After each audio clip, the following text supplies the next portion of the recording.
तो भाई लोग बता दूं कि बड़े भैया विकास राव जी, मतलब भाई लोग एक लड़की ने मतलब इतना जबरदस्त शायरी बोला, जो कि बड़े भैया विकास और चमरान स्टार विकास राव जी का मतलब इतना मतलब जबरदस्त भाई लोग, कि भाई लोग आप लोग को बता नहीं सकते यार, इतना जबरदस्त शायरी बोला। और मतलब चमार जी के बारे में इतना मतलब धाकड़ धाकड़ मतलब धाकड़ धाकड़ शायरी बोला ना भाई लोग।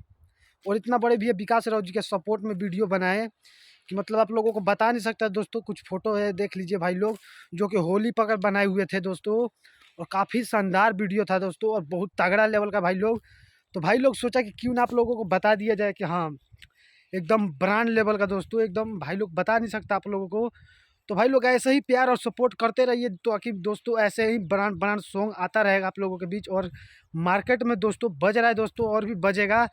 और बहुत लोगों का दोस्तों सपोर्ट भी मिल रहा है आप लोगों के प्यार और आशीर्वाद से चमरान स्टार विकास राव जी को। तो ऐसे ही दोस्तों प्यार सपोर्ट बनाए रहिए, एकदम गर्दा नहीं महा गर्दा मचा दीजिए भाई लोग। तो भाई लोग सोचा कि क्यों ना आप लोगों को अपडेट दे दिया जाए, तो कमेंट कीजिएगा भाई लोग जरूर, और वीडियो को दोस्तों ज़्यादा से ज़्यादा शेयर कीजिएगा जरूर दोस्तों। तो भाई लोग दबा के शेयर जरूर कीजिएगा भाई लोग। तो मिलते हैं किसी और न्यू वीडियो में, तो आज के लिए इतना ही। जय बाबा भीम अम्बेडकर साहिब जी।